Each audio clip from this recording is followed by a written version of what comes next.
742 at iFiber One News Radio. Good morning to you. I'm Jeff Slakey, and I'm happy to have in studio, continuing our candidate conversations, running for the 35th District Representative, Position 2, Craig Patti. Good morning, Craig. Good morning, Jeff. Thanks for having me. For sure. Thanks for coming on. I will say, in the attempt of full disclosure, Craig and I both went to Tumwater High School. I graduated in 97, Craig in 96. 98. No, 98. I'm sorry.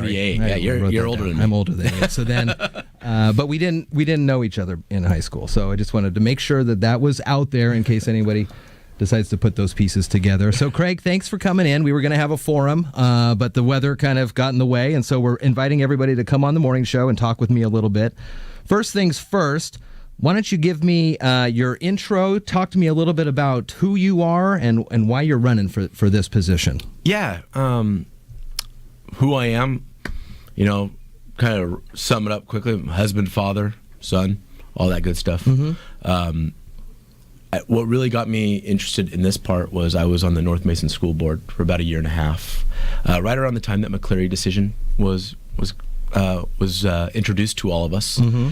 And so I kind of saw the initial impacts and effects of that. Did some work up there, was able to work together with the community, get school bond, which got the new high school, mm-hmm. and the new Hawkins Middle School. And from there, was doing some other stuff. Unfortunately, a boundary line prevented me from staying on the school board, which we didn't know about. But in that time since, I've remained aware, and I've also served as a member of the Assistant Advisory Committee we had an uproar. Now it's probably been a year or two with the Feller wetlands. Mm-hmm. Served on the Assistant Advisory Committee with that. So still kind of, I kept in the loop. And especially when it came to the education funding. I have two kids. My daughter's 5th grade. My son is 3rd. And it's not enough being done. It's been 4 years. And they have, legitimately, the legislature has one more year to really fully fund this. And I'm waiting for the Hail Mary. So this is, running for office. It was kind of something that always kind of intrigued me. Living down in Olympia, we're of the age where in high school, we could kind of hang out at the Capitol. Yeah, I remember that. Before kind of getting ran off there.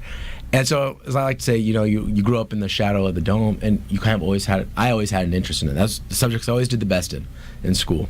So it just so happened, I thought kind of the opportunity presented itself. And I would have been the type that if I hadn't done it, I would have regretted it. And living in this district for my entire life, like I have, I think it's a unique perspective because being from the Thurston County portion, now living in Mason County, and then I work up in Kitsap County. Mm-hmm. It's such a diverse district because each one of those counties is very, they're interdependent, but separate. What's great for Kitsap isn't necessarily what's good for Mason or Thurston. And so, since the 35th has been the way it is since 1980, we've never had a legislator that has had that background of having those ties to each section. And I think, Mason County is kind of in the odd position in this state where, these are the only legislators we have.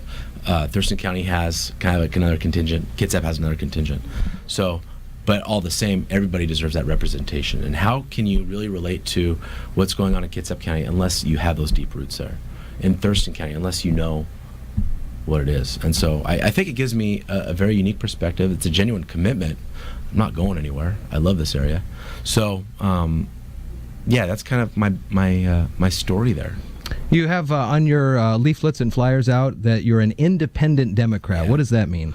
Well, the independent for me is I've never been the sort of person who, it seems like today with politics, national, state, anything, it's every issue seen through a Democrat or a Republican lens, red or blue, depends on just where you see things. I've never been that type. I don't know if it's by virtue of my career, my profession, where what you see is what it is. You kind of take all the noise out of it and look at the issue for what it is. When you look at parties and what they sort of stand for, I have values in both, but I lean Democrat. Can you tell me some of the values that you do have in the Republican Party then? Yeah, I consider myself a fairly conservative, fiscally. I do believe that we can't buy our way out of or tax our way out of a lot of our issues. We do need accountability. Wholeheartedly support that. Where I sort of differ from that view is you can't claim a system's broken when it's been underfunded.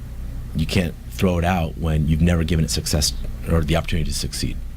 A couple other issues is I'm a very much a staunch supporter of our Second Amendment rights.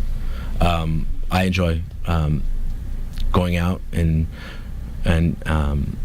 shooting and all that good stuff. I think that we do have some issues out there with regards to violence, but I believe we've made issues of the tool of the violence rather than the person of those violence. And once again, it becomes politicized. Oh, guns. Well, a gun is an inanimate object until it gets in the hands of someone who wants to do wrong. And then at the state level, growth management, which I think is so far overdue from being corrected. That is a law or an act that was 26 years old. Very little has been done to really majorly update it. I don't think majorly is a word, but to really update it to where it should be. Mm-hmm. Washington State looks very different today than it did 26 years ago. So, and I know members of the Democrat Party in Olympia don't necessarily want to do that, and I disagree with that. I think like a lot of laws, there needs to be a review of certain things. One of the things, and it's actually been kind of in the mail lately and been kind of pushed, is support for an income tax, which I'm not. I think we have a tax structure that can work for us if we make it equitable and kind of eliminate some of these tax breaks that the big corporations who can afford those lobbyists to kind of grease the wheels can get. I do think we have a great system. I mean, you look at a lot of business publications, and they rate Washington as one of the most business-friendly states. A lot of it has to do with the lack of income tax. I think we need to keep that advantage. Talk to me about your thoughts on Initiative 1433. This is the state's minimum wage increase to $13.50 by 2020. You going to vote for this one? Do you support it? Is it good for the people in the 35th district? That is honestly the lone initiative that is still blank on my ballot. And where I struggle with that is that, I've been talking about minimum wage while campaigning, and there's something actually the Republican governor candidate, Bill Bryant, and I have an agreement on. I really think we could look to Oregon at what they're doing as a regional approach to minimum wage. And the problem that we have in this state is you have Seattle and King County and Bellevue and even to a certain extent Tacoma and Everett. Economies are completely different than Mason County. It's completely different than east side of Washington, Grant County, Garfield County, all these other counties. And so saying that, well, one minimum wage is going to fix it all, I think is a really bad idea. It's that one size fits all that doesn't work. I don't know. I think $13 an hour is tough for Mason County. I do believe that minimum wage needs to keep up with inflation. I think Washington's been better than most states on doing that, but I don't think we've done enough.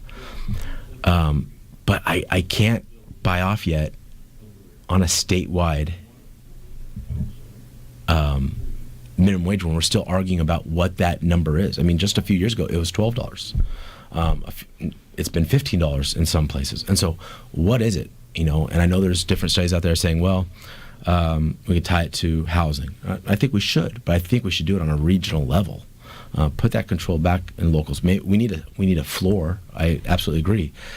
But the living wage in Seattle is different than Mason County. So I'm still deciding that one. And that one's sort of painful. Let's talk about public safety. In some of your other things that you talk about, transportation hotspots. Our area has some of the deadliest transportation hotspots, and law enforcement is woefully underfunded. This is in some of your flyers out there. What do those things mean? Well, a good example of that is Highway 3 at Johns Prairie Road, We've had several accidents there, and that it's an intersection that doesn't make any sense to me. I don't know how it's been able to go on this long. It's just an odd approach. I know there's been several accidents there. Another one that right off the top of my head, Highway 101 at Taylortown, which is, once again, I remember growing up, 101 having a lot of those sort of intersections, even in Olympia. My aunt and uncle lived off Kaiser Road, which was off of 101, and it was like that. And then they created an overpass. I can't imagine why that hasn't happened at Taylortown, which, anecdotally speaking, seems to be a lot busier than what it was in Olympia. And so those are examples. I mean, just you're creating the potential for problems there, when if we just invest in these projects, I think it pays for itself in the end. Are those county projects that should be worked on, or should you do it from the state level? Well, on something like that, I believe that's a state issue. I mean, Highway 3 is a state highway. Okay. 101's a U.S. highway, but I believe that it comes to the state to make an effort there to take care of that. The county does what they can on their roads, and I think for the most part, county roads are pretty good. But the state definitely has a role in that. I mean, it's all infrastructure, and when we talk about economic development, the one thing that you need to have is the infrastructure set up to be able to say, hey, our doors are open, we're set up here for you. So then moving to the law enforcement, and it's underfunded ness, if you will. Does that include the salaries of law enforcement officials from the State Patrol? I was talking with some of my friends in the State Patrol, and I recanted this story yesterday, I believe, too, as they're walking down, graduating from the State Patrol Law Enforcement Academy. The King County, the other larger counties in the state are actively recruiting them to come work for them. Is that a situation there? I know you said the minimum wage could be a regional, perhaps, thing. Should we look at regionally paying law enforcement differently in the states, or how do we fund that? I think the State Patrol is a good example. From what I remember, and I don't know if it's still true, and I know at one time it was, if a trooper was assigned to Seattle, they were paid a little bit more than a trooper assigned Port Angeles or Shelton, for instance, just because the cost of living was so different. The issues at State Patrol with regards to pay is a real issue. I work at the city of Bremerton. We had a trooper retire and come to work for us at the police department. I've heard of it happening other places. They did get a slight pay raise, but I don't believe it brought them up to where they should. I mean, we're talking about the state police agency, which should be the crown jewel of law enforcement in our state, and they've had a tough time retaining troopers, and it costs a lot of money to train any police officer. State Patrol, which has their own academy right up the road, it's an elite academy, amazing training. It takes a lot of money. It's a big investment to train these troopers to be on the road, and to lose them because of salary, something that is fixable. That's a big deal. And then it's the recruitment aspect of it. You see the ads that they play for recruitment, and I've read a couple of articles where they can't fill the vacancies they have, especially with retirements coming up, so on and so forth. So that's a real issue.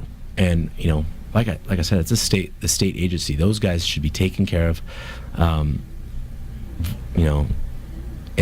I don't understand what the problem is, how that has been allowed to happen. How do we fix it? Is it a tax issue? We need to close loopholes, raise taxes. Well, that's been kind of what I've been going on. Is when we talk about the equality of our tax system, we have 650 loopholes in the state in the budget, and every 2 years those loopholes equate to about $30 billion in revenue that just isn't coming to the state. That's a lot of money. I mean, you look at it, and it's the state budget for, I think, the last biennium or this biennium was $37 billion. So that's and I've never been one to say, well, they're all worthless. I believe there's some that serve a legitimate function. But I'm sure there's just as many, maybe more, that no longer serve the intended purpose. Do you have a specific example of a beneficial loophole and then a non-beneficial loophole? One that you would close, I guess? The one that I would definitely close, it's kind of low-hanging fruit, and I'll admit it, is there is a fuel extraction exemption that was created in 1949, and it was meant for the timber industry, for fuel extraction, so on and so forth. Over the years, that money's kind of been used for a different purpose, and now the 90% of that, which is $30 million, goes to the 5 oil refineries in the state. And so, once again, its purpose was for the timber industry, natural resources, and what its effect is now going to the oil refineries, which last time I checked, the oil companies didn't need our help making a profit. Another one I'd love to look at and maybe alter is Boeing. That's been a hot topic. It's amazing, in 4 years, haven't been able to fully fund education, but it took less than a month to give Boeing $8.7 billion in tax breaks. And they have these tax breaks, and they're still shedding jobs in Puget Sound region. Once again, we talk about accountability. Where is the accountability? It seems like that should have been something that someone should have raised their hand at some point and said, hey, should we make sure that they do their part since we're doing ours? So those are 2 examples. I'm not saying we need to close them. I mean, they're there now, but we have to go back and say, whoa, time out. We offer this. You guys need to hold up your end of the bargain here. So, yeah. Families are sitting at their dinner tables every day for the next 2 weeks, getting ready to put a vote and put a check mark next to either your name or your opponent's name. Give us your one final pitch to why we should choose you over your opponent. Well, like I said, once again, it goes back to being a lifelong resident of this district. I believe my opponent legitimately has only lived here about 10 years. As of 2004, 2005, he was a party chairman in Wisconsin. So having lived here my entire life, having the deep connections to each portion of this district, I think really gives me a good perspective, a genuine commitment to wanting to work in Olympia to improve our district.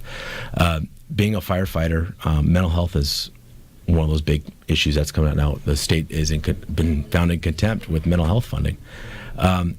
It's really hard to sit back and make statements about mental health and anecdotally talk about it unless you've actually been working within the system and seeing how it works at the street level. Once again, it's another experience that I have that really I think would be beneficial and valued at the state legislature. Having the front row view on the school board and education and just that relationship there and how those roles need to be revisited, I think is another benefit. And once again, this district is very savvy when it comes to voting. I mean, I don't believe they go right down party lines. And having, like I mentioned before, having that ability to see issues for what they are. No party has exclusive rights on good ideas. Republicans have good ideas, Democrats have good ideas, and they both have bad ideas. And it's important that they don't have those bad ideas at the same time. But like I said, I can understand most legislation, and I've done a lot of educating myself on policies. You can see, depending on, regardless of who sponsors a bill, you can see the merit in it. I can see the merit in it. It's regardless of if it's a Republican or it's a Democrat proposing this bill. I see the issue for what it is, and I can say, yeah, that's a good idea. I can understand that, or I can say, yeah, gosh, that one doesn't seem like such a good idea. Craig, I'm going to have to keep it there. I'm sorry. No, that's okay. We're just a little over time, but we do appreciate you coming in. Craig Patti's running for 35th District Representative, position number 2. You can find his name on your ballots now, and you can find more information on his websites for election. Thanks for coming in today. Thanks, Jeff.